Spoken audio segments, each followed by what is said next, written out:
تو اللہ تعالیٰ نے اتنا بڑا احسان کیا کہ اقیم الصلاۃ کہ سورج جب تبدیل ہوگا نا تو اللہ کی عبادت کرنی ہے. کیسے کرنی ہے وہ اللہ نے ہمیں بتا دی. کیا خاندانی طریقہ بتایا ہے، اس سے زیادہ خاندانی طریقہ دنیا میں کسی مذہب کے پاس نہیں. شروع کہاں سے ہوتی ہے؟ ایک تو ٹائم کون سا رکھا، سورج کے طلوع ہونے سے پہلے. بدماش آدمی اٹھ ہی نہیں سکتا اس ٹائم پہ ہے. فجر سے پہلے اٹھنا کس کا کام ہے؟ شریفوں کا کام ہے نا. لوگ کہتے ہیں نا ارلی ان دا مارننگ اٹھ جاتا ہے، اس کا مطلب بندہ شریف ہے. بندہ کیا ہے؟ اور یہ 12 بجے سو کے اٹھتا ہے، ایک دم امیج کیا دنیا کے سامنے جاتا ہے، یہ آدمی ٹھیک بولو نا نہیں ہے. تو سب سے پہلا جو ٹائم رکھا ہے نا نماز کا، وہ بڑا خاندانی. وہ ٹائم دنیا میں کسی کے پاس ہے ہی نہیں. وہ ٹائم کسی کو گفٹ ہی نہیں، عبادت کے لیے ہبہ ہی نہیں ہوا. وہ ہے طلوع آفتاب سے پہلے، سورج نکلنے سے پہلے. میڈیکلی کتنا اچھا ٹائم ہے، آکسیجن کا لیول سب سے زیادہ ہوتا ہے اس وقت، دماغ فریش ہو جاتا ہے. پھر اٹھنے کے بعد اللہ نے حکم دیا کہ سب سے پہلے دانتوں کو صاف کرو مسجد جانے سے. دیکھو انگریز بھی صبح اٹھ کے دانت صاف کرتا ہے، وہ اس لیے صاف کرتا ہے کہ جراثیم مر جائیں. جب میں مسکراؤں تو مسکراتے ہوئے اچھا محسوس. بتیسی اگر کہیں نظر آئے تو دیکھنے میں لوگ کہیں ویل ڈن، بہت اچھے، کہاں سے بنوائے کہاں سے لگوائے. کہ ڈاکٹر جو دانت دیکھتے ہیں نا اتنے میلے اتنے گندے کہ اگر کسی کے صاف دانت نظر آئے تو ڈاکٹر کو یہ وہم ہوتا ہے کہ اس نے آرڈر پہ بنوا کے فٹ کروائے ہیں. گٹکے، اور ڈینٹسٹ کے پاس تو زیادہ تر گٹکے کے کیسز آتے ہیں نا. تو انگریز صبح صبح اٹھ کے دانت صاف کرتا ہے جراثیم ختم کرنے کے لیے. مسلمان صبح صبح اٹھ کے دانت صاف کرتا ہے کیونکہ اللہ کے دربار میں حاضری دینی ہے. ہمارے ہاں دانت صاف کرنا سنت ہے.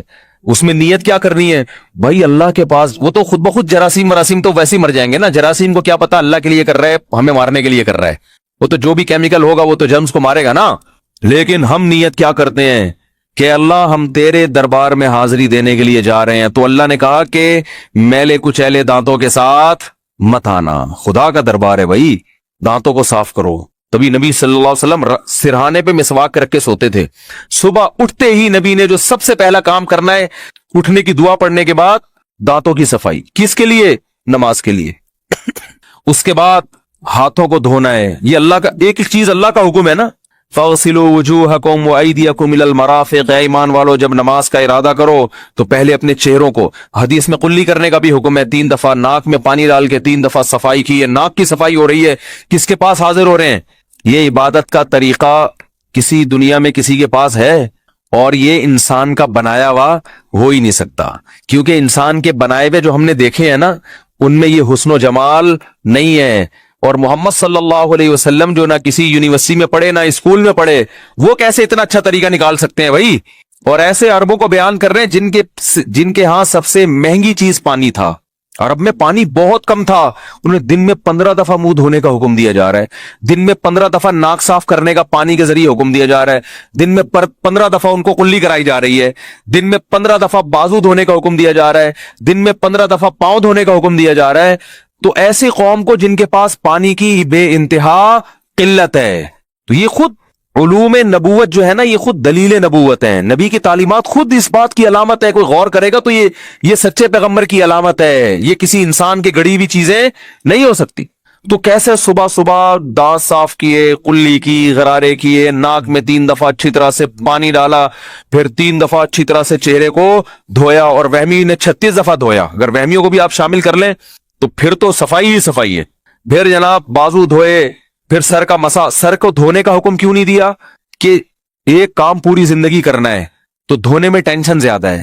بال آپ نے رکھے ہوئے سکھانے پڑیں گے، آپ کو ٹائم لگے گا، اس میں سردی ہے، بعض دفعہ بیمار ہو جاتا ہے. تو آسان، یعنی صفائی کو بھی پیش نظر رکھا جا رہا ہے اور آسانی کو بھی. کتنی ٹینشن میں نہ ڈال دو. ٹینشن تو سر کے بارے میں کب مسا کر لو. پاؤں کو دھونے کا حکم دیا. اور پھر اس کے بعد مسجد میں آتے ہیں. عبادت کا طریقہ کتنا خوبصورت بتایا ہے کہ ایک شخص امام بنے گا اور باقی صف بستہ ہو کے اس کے پیچھے کھڑے ہو جائیں گے. آپ صلی اللہ علیہ وسلم جب مسجد میں آتے تو صحابہ کو دیکھ کے فرماتے ہیں الا تصفون کما تصف الملائکہ.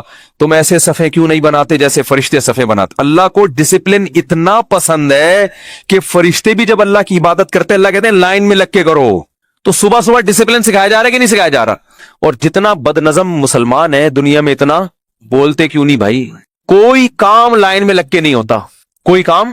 اور پھر نبی جب صفیں سیدھی ہوتی نا تو آپ صلی اللہ علیہ وسلم بہت اہتمام سے اس کو لائن کو بالکل سیدھا کرتے تھے, کہیں کسی کا سینہ آگے نہ نکلا ہوا ہو, کہیں پیچھے نہ ہو, بہت سیدھی لائن ہوتی تھی.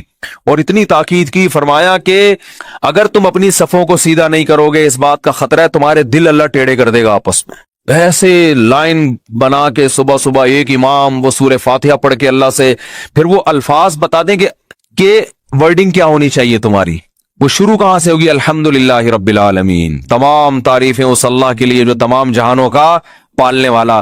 اس سے زیادہ خدا اور معبود کی تعریف کے اس سے اچھے الفاظ ہو نہیں سکتے. اور پھر عربی میں اس میں ویسے ہی ایک روحانیت, ایک حسن ہے. میں کہتا ہوں اگر اللہ ہمیں عبادت کا حکم دیتا کسی اور زبان میں, وہ چاشنی جو مزہ الحمدللہ رب العالمین کہنے میں ہے, خدا کی قسم یہ عربی میں ہی مزہ آئے گا, کسی اور زبان میں یہ لذت اور چاشنی ہے ہی نہیں. عربی تو ایسی زبان ہے, گالیاں بھی دے رہا ہوں نا لوگ ہاتھ اٹھا کے دعا مانگنا شروع کر دیتے. وہ ایک آدمی نے کہیں لکھا ہوا تھا نا عربی, تو جا کے چوم رہا تھا, اس نے کہیں لکھا ہوا ہے یہاں لیٹرین ہے بیت الخلا یہاں. وہ ایک آدمی کہیں گالیاں دے رہا تھا عربی کسی کو, واللہ انتا, اب تو میں گالیاں تو نہیں دوں گا نا یہاں بیٹھے.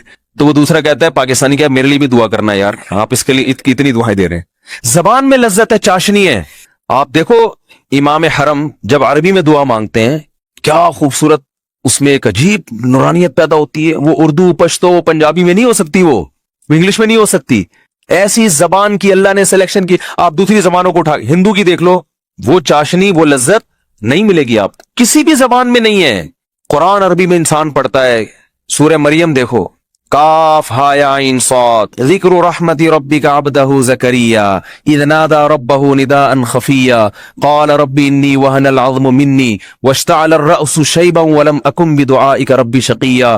ایسے خوبصورت الفاظ ہیں کہ جب حضرت جعفر طیار نے نجاشی بادشاہ کے سامنے سورہ مریم پڑھی ہے نا, وہ پھوٹ پھوٹ کے رونے لگا, اس کی داڑھی تر ہو گئی, بھیگ گئی داڑھی, جتنے پادری بیٹھے تھے سارے رونے لگے.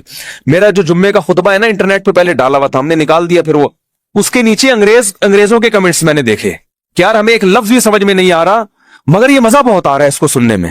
گوروں کے کمنٹ میں نے خود پڑھے ہیں, وہ عربی کا خطبہ, تو وہ خطبہ سمجھ میں نہیں آ رہا پھر بھی مزہ. اور یہ مزہ وہ نہیں ہوتا جو موسیقی میں ہوتا ہے, موسیقی کی لذت اور طرح کی ہے, اور روحانیت کی جو لذت ہے وہ بالکل اس سے الگ ہے. تو خطبہ ہے کوئی گانا تھوڑی ہے جو اس میں کوئی لذت ہو. کتنے لوگ ہیں تبلیغی جماعتیں جب باہر جاتی ہیں وہ بتاتے ہیں ایسے واقعات کہ کوئی, ہم نے گوروں کو قرآن سنتے ہوئے یہ جو قاری عبد الباسط تھا نا, ضیاء الحق ان کو اپنے ساتھ لے جایا کرتے. ضیاء الحق اپنے ساتھ قاری عبد الباسط کو لے کے جاتے تھے, رشیا لے کر گئے ہیں اپنے ساتھ.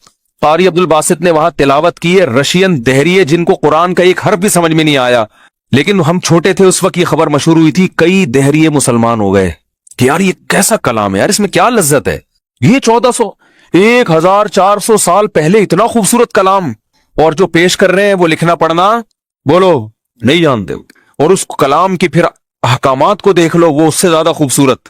کیسے پیارے احکام دیے قرآن نے. وراثت کا حکم اٹھا کے دیکھ لو, نماز کا, زکوٰۃ کا, رشتہ داری جوڑنے کا حکم بھی پیارے, الفاظ بھی پیارے, ورڈنگ بھی پیاری, ان کو پیش کرنے کا طریقہ بھی بہت پیارا. کوئی فحش لفظ نہیں ہے قرآن میں, کوئی بےہودہ لفظ نہیں ہے, کنایوں میں بات کرتا ہے قرآن.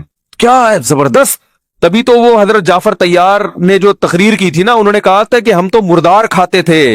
جو نبی نے جس پہ قرآن نازل اس نے ہمیں بتایا کہ یہ مردار انسانوں کے کھانے کی چیز نہیں ہے. یعنی حکام بھی پیارے. تو اللہ نے ہمیں حکم دیا نماز جو ابتدا ہوگی الحمدللہ رب العالمین. کیسا پیارا لفظ ہے. تمام تعریفیں اس اللہ کے لیے جو تمام جہانوں کا پالنے والا ہے.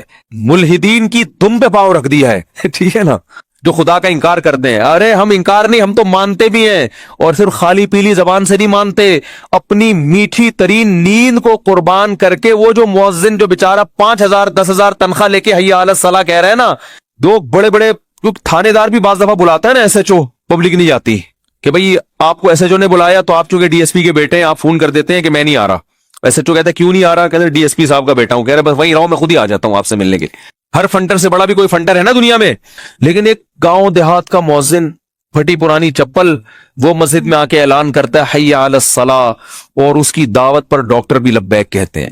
اس کی دعوت پر آرمی کے آفیسر بھی لبیک کہتے ہیں, اس کی دعوت پر جو ہے وہ انجینئر بڑے بڑے وہ بھی لبیک کہتے ہیں, اس کی دعوت پر بڑے بڑے لوگ بادشاہ بھی لبیک کہہ کے مسجد کی طرف جا رہے ہوتے ہیں, کیونکہ پتہ ہے کہ یہ دعوت اس کی نہیں ہے. یہ بیچارہ غریب ہمیں اگر بلائے تو ہم تو پولیس کے کہنے پہ نہیں جاتے, اس کے کہنے پہ کیوں جائیں گے.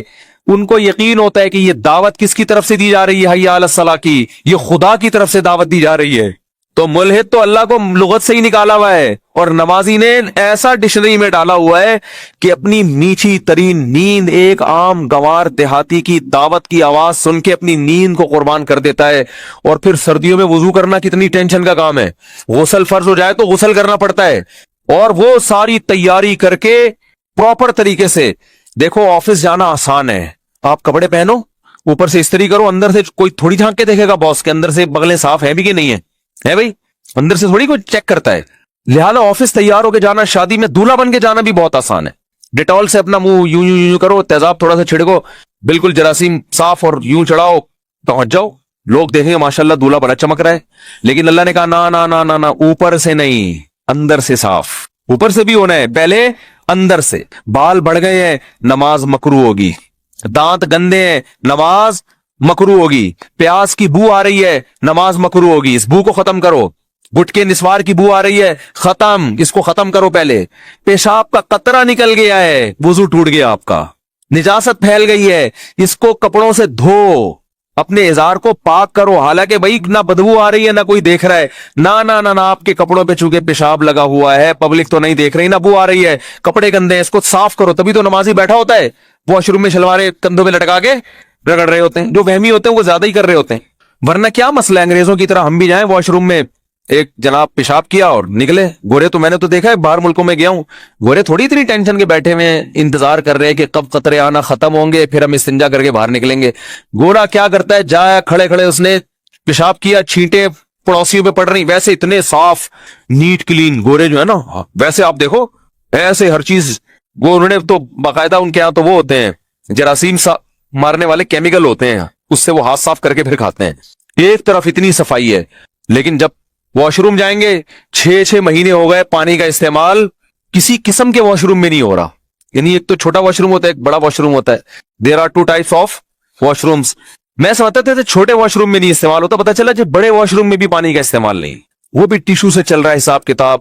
اللہ نے کہا نا نا نا نا نا, یہ دنیا نہیں دیکھ رہی, میرے سامنے آؤ گے نا تو نیٹ اینڈ کلین ہو کے آنا ہے. تبھی واش روم میں انسان ٹائم لگاتا ہے, بھائی پیشاب کے قطرے ختم ہو جائیں پھر استنجا کروں گا, ورنہ لباس کیا ہو جائے گا, ناپاک ہو جائے گا. وہی قضائے حاجت لگی ہوئی ہے, اس کو پہلے صاف. ہمارے نبی جب صبح غسل کرتے تو پہلے جہاں جہاں گندگی لگی ہے نا, نجاست, اس کو صاف کرتے, اس کے بعد وضو کرتے, پھر آپ غسل کرتے. تو پہلے گندگی کو صاف کرنا ہے. استنجا کا لفظ ہی نہیں ہے گوروں کی لغت میں,